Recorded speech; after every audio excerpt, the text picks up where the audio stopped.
बिस्मिल्लाहिर्रहमानिर्रहीम। अस्सलाम वालेकुम। कैसे हैं आप सब? उम्मीद करती हूँ कि सब खैरियत से होंगे और अल्लाह से यही दुआ है कि सबको सेहत और तंदुरुस्ती के साथ ईमान भरी ज़िंदगी अता फरमाए। आमीन सुम्मा आमीन। आज की रेसिपी मेरी भी मोस्ट फेवरेट रेसिपी है, तो मैंने सोचा कि आपके साथ शेयर करूँ। आज मैं कचनार कीमा बना रही हूँ और कितने लोगों को कचनार पसंद है मुझे ज़रूर बताइएगा, और जिन लोगों के लिए बिल्कुल ये नई सब्ज़ी है वो भी मुझे ज़रूर बताइएगा। तो चलिए रेसिपी शुरू करते हैं। बिस्मिल्लाहिर्रहमानिर्रहीम। ये देखिए, ये है कचनार। ये इस तरह की छोटी छोटी सी बर्ड्स या जिनको पोम्पलें भी कहते हैं, ये इस तरह से होती हैं। जब तक ये खिलती नहीं हैं ये पकाने के काबिल होती हैं। जब ये खिल जाती हैं और इनका फ्लावर बन जाता है तो फिर ये नहीं पकाई जाती। तो ये देखें, अम्मी जो है वो सब्ज़ी बना रही थी, तो मैंने सोचा कि मैं आपके साथ शेयर करूँ किस तरह से बनती है। इसके बस बर्ड्स जो हैं वो रिमूव करके तो वही पकाई जाती हैं। जो इसके डंठल हैं या जो फूल पक जाते हैं वो बिल्कुल भी नहीं पकाए जाते। ये देखें, जो बिल्कुल सब्ज़ और बंद बर्ड्स होती हैं बस वही पकाई जाती हैं। और ये देखें, ये साफ़ हो चुकी है और मोस्टली जो है डंठल थे ज़्यादा इसमें, तो कचनार थोड़ी सी बनी है लेकिन मेरे लिए बहुत है, इतनी ही है जो हम बनाएंगे। तो चलिए रेसिपी शुरू करते हैं। अब ये देखें, बिस्मिल्लाहिर्रहमानिर्रहीम। यहाँ पर मैंने ऑयल में इसको फ्राई कर रही हूँ। ये मेरी अम्मी की रेसिपी है और मैं इसी तरह से बनाती हूँ। और इस तरह से बनाने का एक फ़ायदा ये भी है कि कचनार क्योंकि बहुत थोड़े अरसे के लिए मार्केट में आती है, तो जिनके घर में इसका ट्री है उनको तो बहुत फ़ायदा है।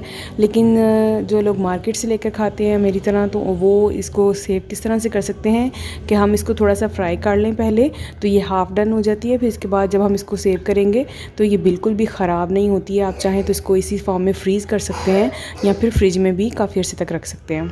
अब इसका सेकेंड स्टेप है, ये इसमें हम कीमा बनाएंगे। बिस्मिल्लाहिर्रहमानिर्रहीम। ये देखें, कीमा हम बिल्कुल ट्रेडिशनल तरीके से बनाएंगे जैसे आमतौर पे घरों में बनाया जाता है। तो सारे इंग्रेडिएंट्स जो हैं वो मैंने मेंशन कर दिए हैं।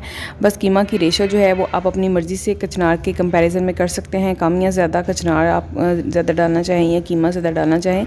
तो यहाँ पर मैंने कीमे के अंदर टमाटर, प्याज, लहसुन, नमक, मिर्च, हल्दी और कुकिंग ऑयल शामिल कर दिया है।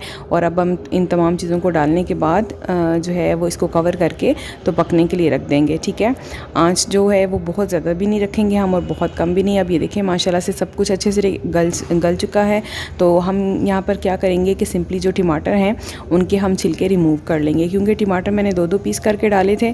तो इस तरह से जो है टमाटर गल भी आसानी से जाता है और इसके जो छिलके हैं वो रिमूव करना भी आसान होता है। तो यहाँ पर हम तमाम छिलके जो हैं वो रिमूव कर लेंगे।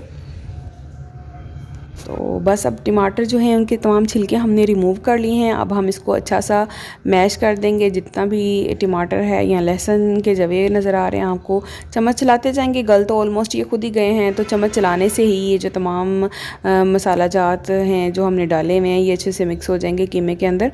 और ये देखिए माशाल्लाह से कीमा अच्छे से भुन रहा है हमारा। अब मैंने इसमें शामिल कर दी है अदरक। अदरक को मैंने ग्रेट करके डाला है, आप पीस के डालें या अदरक का पेस्ट डालें, पाउडर डालें, आपकी अपनी मर्ज़ी है। अब यहाँ पे देखें, तमाम कीमा जो है अच्छे से भुन चुका है हमारा। तमाम जो हंडिया होती है, मसाला जात होते हैं, उसमें भुनाई जो है वो बहुत मैटर करती है।